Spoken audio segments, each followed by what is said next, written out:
Now we're on 15.3, coupled equilibria. Here we're going to describe examples of systems involving two or more coupled chemical equilibria and calculate reactant and product concentrations for coupled equilibrium systems.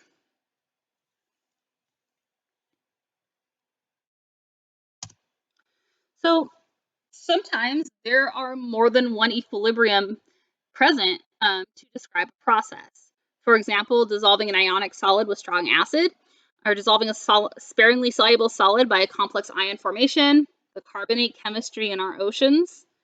These are all examples of coupled equilibria. So we have two methods of dissolving compounds that are sparingly soluble, or precipitates. You can add a strong acid to react with the basic anions or ammonia in the compound, or you can add a ligand like a Lewis base that can react with the metal cation and form a complex ion. So let's start by looking at dissolving precipitates with strong acid. We know that strong acids make H3O plus in water. And so if this can react with the anion, or NH3 of a complex, the strong acids can then be used to dissolve the compounds that would otherwise have a low water solubility. So there are a couple types that tend to have increased water solubility with acid, such as complexes with hydroxide as the anion, and complexes that contain NH3 ammonia or an anion that is a weak base. So for instance, if we take zinc hydroxide in a strong acid solution, there's two equilibria. The first is the zinc hydroxide becoming Zn2 plus and 2OH minus. But then when we add the acid, what happens is we're neutralizing that OH minus. Okay, and you can see it canceling out. And so then you get this net equation of the zinc hydroxide with 2H plus making Zn2 plus 2 waters. So this can be explained using Le Chatelier's principle. We're protonating those OH minuses with the hydronium to form water. So we're removing a product from the first equilibrium. So if we go back looking at this, we're taking out this OH minus. By adding that hydrogen, we're removing a product. So that way we're going to push that equilibrium forward. So since we're pushing it to the right to make more product, we're going to be dissolving more of the zinc hydroxide because now we need more of it to dissociate then to make more OH minus. So we just keep removing that product, it keeps pushing it forward. Some Lewis bases can dissolve ionic compounds if they contain metal cations that make complex ions. So looking back at this zinc hydroxide, another one we can do is adding some ammonia. So what happens here, we add this NH3 and it's going to go ahead and react with that zinc 2 plus. You can see those go away to make this ammonia zinc complex. So again, we're removing one of those products. We're removing the Zn2 plus to push that reaction forward. And then you can see our overall reaction here.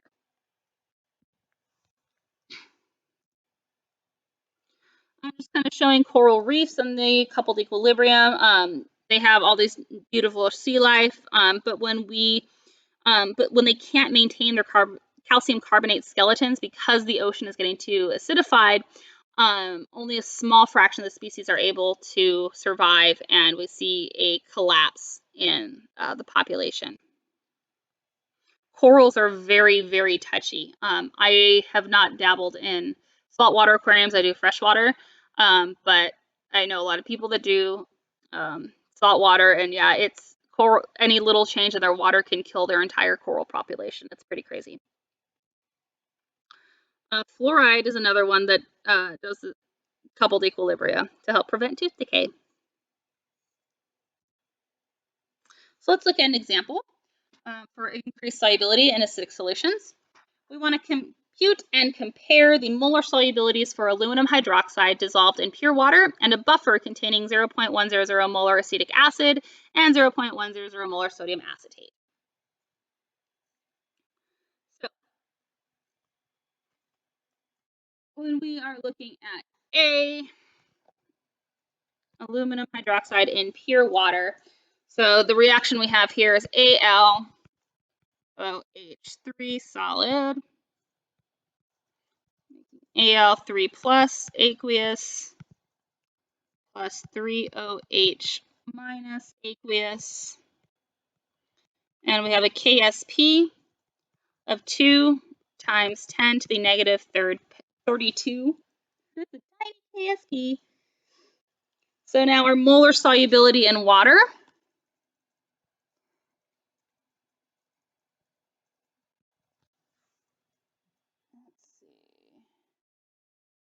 is going to be equal to our concentration of Al3 plus.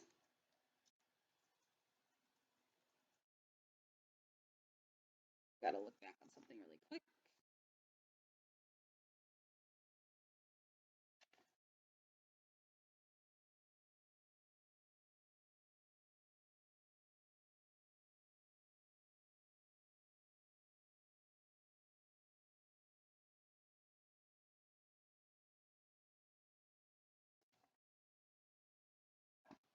Oh.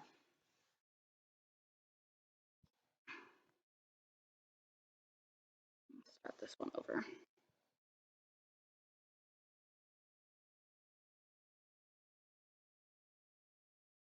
So let's look at an example. So we want to compute and compare the molar solubilities for aluminum hydroxide in A, pure water, and B, a buffer. So in A, let's go ahead and first write our reaction for aluminum hydroxide. AlOH3 solid, and we have Al3 plus aqueous plus 3OH minus.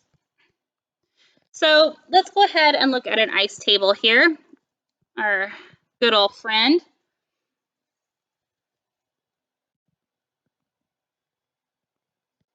And we know that AlOH3 is not going to be part of this because it's a solid. Starting with 0 aluminum, 0 OH, plus X, or plus 3X, sorry.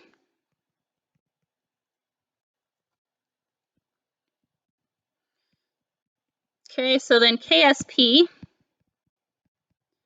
is equal to X times 3X to the third power. And if we look up the KSP value, it is equal to 2 times 10 to the negative 32.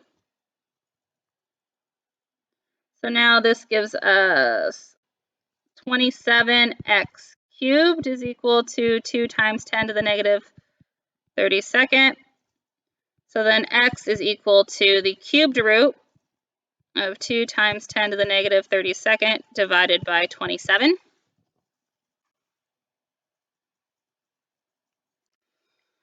So let's pop this into e to the negative 32 divided by 27. Now we take the cubed root, and we get 9.0 times 10 to the negative 12th molar.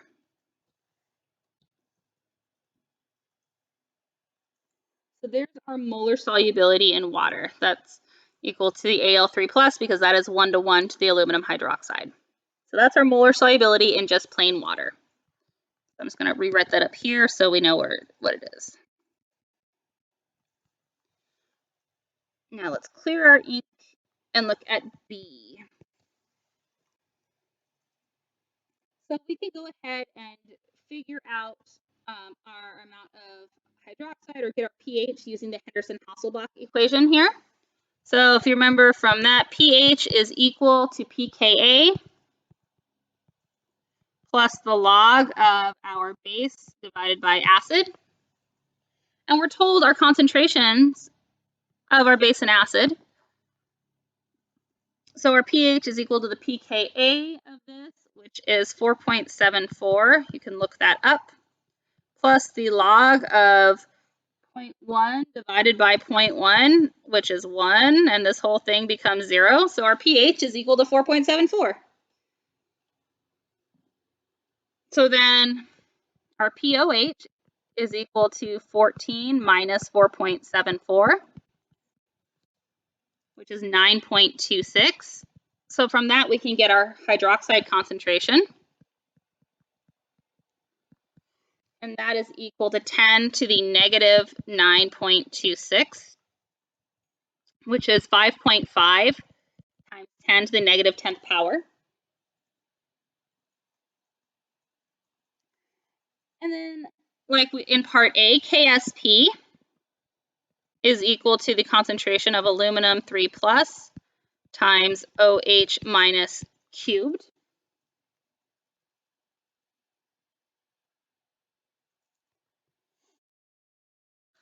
And so our concentration of Al3 plus then is equal to KSP divided by OH minus cubed. So that KSP is 2 times 10 to the negative 32nd divided by 5.5 times 10 to the negative 10th cubed.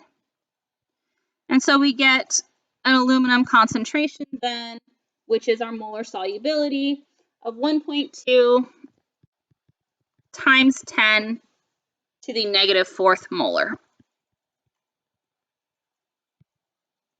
So we've definitely increased our solubility. We went from 10 to the negative 9th to 10 to the negative 4th. So we've greatly increased the solubility of the aluminum, or the aluminum hydroxide. It's still low, but it's a lot better than it was.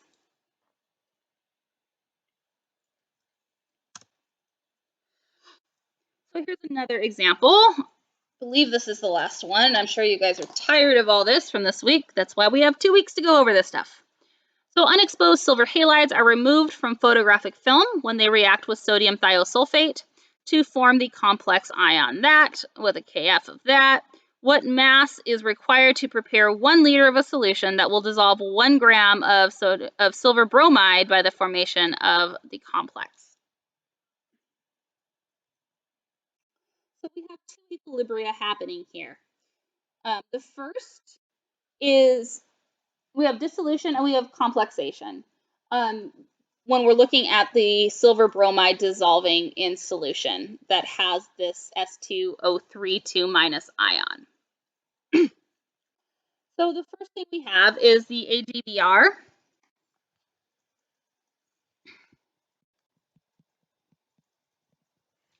And this has to dissociate into Ag plus Br minus aqueous.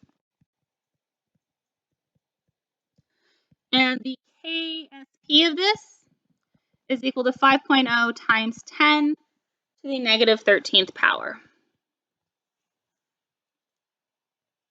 And then the next part that has to happen is the Ag plus is going to form a complex. And that was given to us with this 2 S2O3 2 minus. And that is going to form Ag S2O32 2 minus aqueous. And this has a Kf of 4.7 times 10 to the 13th power.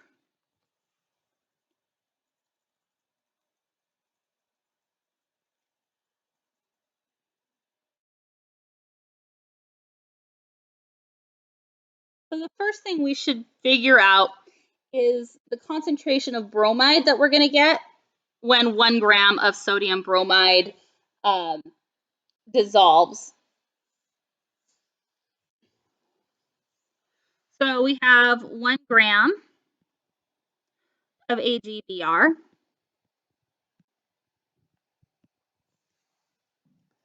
And let's go ahead and first turn this into moles. We get 1 mole of it for every 187.77 grams of it.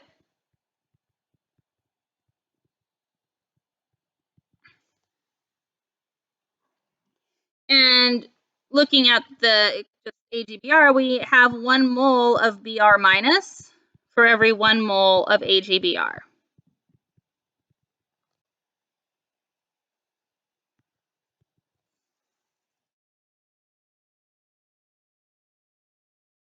And so this gives us 0.00532 moles of bromide ion. And so then the molarity of this and the concentration of Br minus is then equal to 0.00532 moles divided by our volume, and we were told 1 liter. So that's nice. So it's 0.00532 molar for the bromide ion. So now that we have the molarity of our bromide and we have the solubility product for silver bromide, now we can find the amount of silver ion in solution. So the bromine isn't doing anything. So its concentration isn't going to change. So that's why we wanted to find it when we just put the silver bromide in solution, then we can figure out the amount of bromide ion that we make just using simple stoichiometry. So now we can use that with KSP, since KSP equals silver times bromine. So that's equal to 0.00532 for bromine times the concentration of silver. So I'm going to erase this stuff down here so I have room.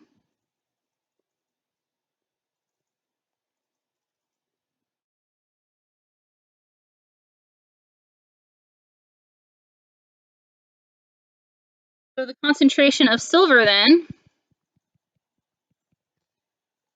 or the silver ion, if you will, is 5.0 times 10 to the negative 13 divided by 0.00532. And that is 9.6 times 10 to the negative 11th power molar.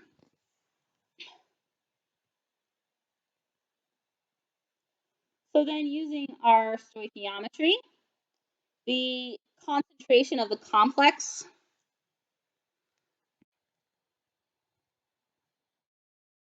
then that we form is going to be equal to 0.00521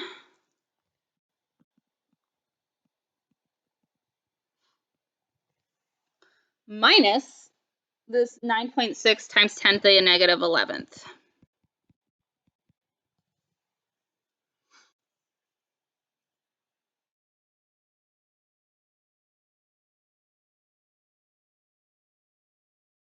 And so that is basically still 0.00521 molar.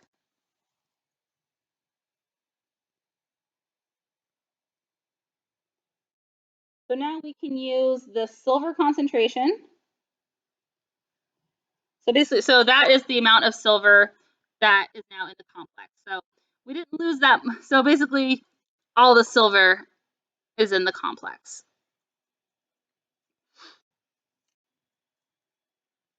So now we can use this and the complex ion concentrations and the formation constant to get the amount of thiosulfate. Oh, excuse me. So our concentration of S2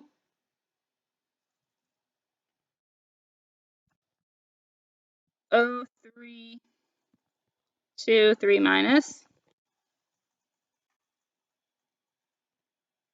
Actually, let's first write our KF expression, sorry. So our KF is going to be equal to the concentration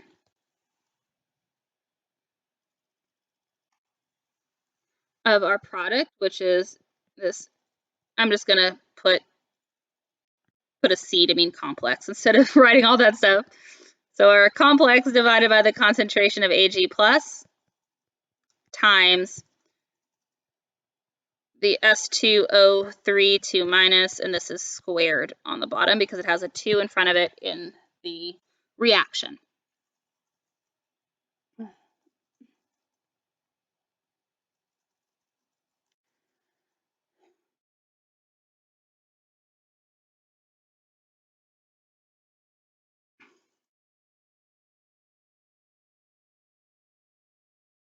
All right, so then the next part here the concentration of our complex is going to be equal to our concentration of silver because the silver is all in the complex. So this 0.00521 is equal to our complex concentration.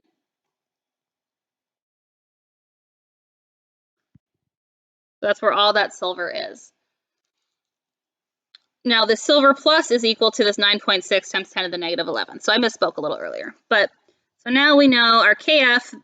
We know our KF, so now we can solve for S2O3. So the concentration of S2O3 2 minus squared is equal to KF times Ag plus over our complex. So then S2O3 then is equal to the square root of all that.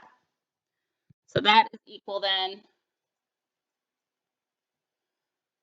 once we plug in all those numbers, take the square root, you get 1.1 times 10 to the negative third molar.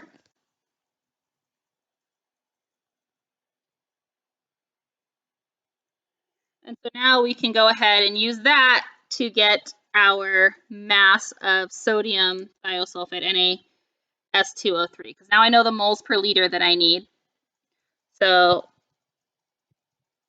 I'm going to rewrite this as moles per 1 liter. And I know that I need 1 mole of, say, NaS2O3 for every 1 mole of S2O3. So those cancels.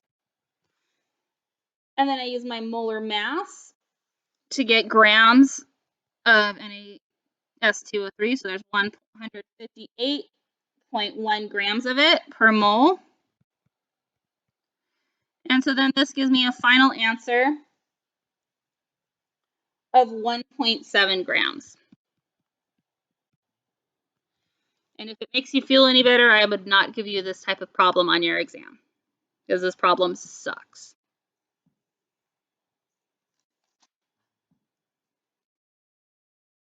That does it for chapter 14 and the rest of 15.